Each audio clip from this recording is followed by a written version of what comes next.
ആയിട്ട് വിടാൻ മുയற்சிയുടെ ടീസർ ഇറങ്ങിയിട്ടുണ്ട്. ഇറങ്ങിയിട്ട് 2 ദിവസമായി. അന്ന് എനിക്കിതിന്റെ റിയാക്ഷൻ ചെയ്യാൻ പറ്റിയില്ല. അപ്പൊ 2 ദിവസമായി ഋഷി ബ്രോ കമന്റ് ചെയ്യുന്നു വിടാൻ മുയற்சிയുടെ ടീസർ റിയാക്ഷൻ ചെയ്യാമോ. അങ്ങനെയാണെങ്കിൽ നമുക്ക് ഒരുമിച്ച് കണ്ടു നോക്കാം. ഞാൻ ഓൾറെഡി കണ്ടതാണ്, റിയാക്ഷൻ ചെയ്യാൻ പറ്റിയില്ല എന്നേ ഉള്ളൂ. തലേപ്പ് ഇതൊക്കെ വിട്ട് റേസിംഗ് പരിപാടിയിലോട്ടൊക്കെയാ പോകുന്നത്. ഇൻസ്റ്റാഗ്രാമിൽ ഒരു 5 ദിവസം മുന്നേ ഷെയർ ചെയ്തിട്ടുണ്ടായിരുന്നു. ബാഴ്സലോണയില് കാർ റേസിംഗ് സർക്യൂട്ടിൽ ഉള്ള ഒരു ടീമുമായിട്ടുള്ള ഒരു ഫോട്ടോ ഷെയർ ചെയ്തിട്ടുണ്ട്. അപ്പൊ പുള്ളിക്കാരൻ സ്പോർട്സ് സംഭവത്തിലോട്ട് തിരിച്ചു കയറുവാണ്. അതുപോലെ തന്നെ ഇനി അടുത്ത യൂറോപ്യൻ സീരീസ് വരാൻ പോകുന്നുണ്ട്. അപ്പൊ കാർ റേസിംഗ് പരിപാടിയിലോട്ട് ഫുള്ളി ഒന്ന് ഓൺ ആവേണ്ട ഒരു സാധ്യത കാണാതെ ഇല്ല. പക്ഷെ ഫുള്ളി പോകരുത്, നമുക്ക് പടങ്ങൾ വേണം. ഇപ്പൊ തളപതി ഇപ്പൊ ഫുൾ സ്റ്റോപ്പ് ഇട്ട് ടോട്ടലി കരിയർ ഫുൾ സ്റ്റോപ്പ് ഇട്ട് ടോട്ടലി പൊളിറ്റിക്സിലോട്ട് ഇറങ്ങിയിട്ടാണ്. അങ്ങനെ പോകരുത്, നമുക്ക് പടങ്ങൾ വേണം. അങ്ങനെ ചെയ്യരുത്. പാഷനൊക്കെ ചെയ്തോളൂ, പക്ഷെ നമുക്ക് പടങ്ങൾ വേണം. ഭയങ്കര സ്റ്റൈലിഷ് ആയ സ്വാഗ് ഉള്ള നടനാണ് അജിത്ത്.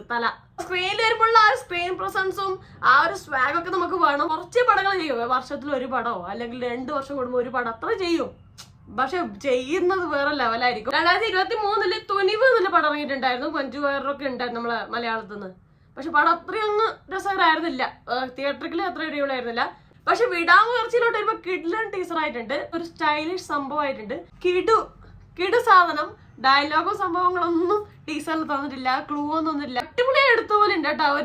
വെറും ഒരു തോക്കും വടി അടി പുക എന്നുള്ള സംഭവത്തിലുപരി നല്ലൊരു ക്രൈം ത്രില്ലർ ആണെന്നുള്ളൊരു ഫീൽ വരുന്നുണ്ട്. ആ ഷോട്ടൊക്കെ കിടുവായിട്ടുണ്ട്. പിന്നെ അതിന്റെ മ്യൂസിക് ഒക്കെ കിടു കേട്ടാ. ആ ഒരു ഗ്രിപ്പിംഗ് സംഭവം ടീസറിൽ മൊത്തം ഉണ്ട്. ആ ഒരു മിസ്റ്ററി സംഭവം ഉണ്ടല്ലോ, ആ ഒരു സംഭവം മ്യൂസിക്കിൽ കിടുവായി വന്നിട്ടുണ്ട്. എൻ്റെ ഇത് കലക്കിയിട്ടുണ്ട്. തല വേറെ ലെവൽ. എന്തൊരു ആറ്റിറ്റ്യൂഡാണ്. കിടു. എനിക്ക് തുണിവ് എന്നുള്ളൊരു പടം കുറച്ചൊരു ക്ഷീണം ഉണ്ടാക്കിയിട്ടുണ്ടെങ്കിൽ ആ ഒരു ക്ഷീണം നികത്താൻ ഈ പടം കൊണ്ട് പറ്റും നമുക്ക് തോന്നുന്നുണ്ട്.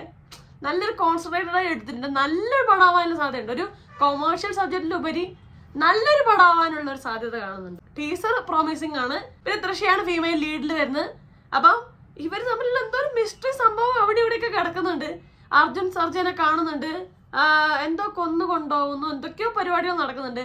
എന്നാൽ അധികം ആൾക്കാരുള്ള സ്ഥലമല്ല, ഒരുപാട് ടീമും കാര്യങ്ങളും ഇല്ല. സാധാരണ അജിത്ത് പടങ്ങളിൽ ഒരു ടീം ഉണ്ടാവും, ഒരു ബറ്റാലിയൻ ആൾക്കാരുണ്ടാവും. അജിത്തിന്റെ തലയുടെ ടീമായിട്ടും അതുപോലെ തന്നെ വേറെ ഓപ്പോസിറ്റ് ടീം എന്ന് പറഞ്ഞാൽ 2 ടീം ഉണ്ടാവും, കുറച്ചു ആൾക്കാരുണ്ടാവും. ഇത് നല്ലൊരു വ്യത്യസ്തമായിട്ട് ആൾക്കാർക്ക് വളരെ കുറവാണ്.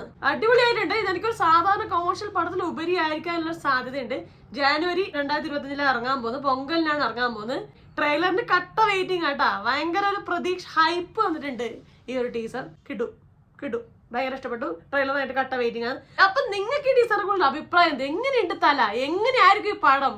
ഒരു ഹിറ്റ് ആവാൻ സാധ്യതയില്ലേ? ആ ഒരു ഫീലിംഗ് തരുന്നില്ലേ? ഇനി നിങ്ങളൊരു ഫാനാണ്, അതും താഴെ കമന്റ് ചെയ്യണേ. അപ്പൊ നിങ്ങൾക്ക് ഈ സിനിമയെ കുറിച്ചുള്ള എല്ലാ അഭിപ്രായങ്ങളും താഴെ കമന്റ് ചെയ്യുക. അപ്പൊ അത്രയും വീഡിയോ ലൈക്ക് ചെയ്യുക, സബ്സ്ക്രൈബ് ചെയ്ത് സപ്പോർട്ട് ചെയ്യുക, ഷെയർ ചെയ്യുക, കമന്റ് ചെയ്യുക. അപ്പൊ പറഞ്ഞ പോലെ എല്ലാവരും ഹാപ്പി ആയിട്ടിരിക്കുക. മറ്റൊരു റിവ്യൂ റിയാക്ഷനോ സോഷ്യൽ ഇഷ്യൂ നെക്സ്റ്റ് ടൈം കാണാം. അതുവരെ ബൈ ബൈ.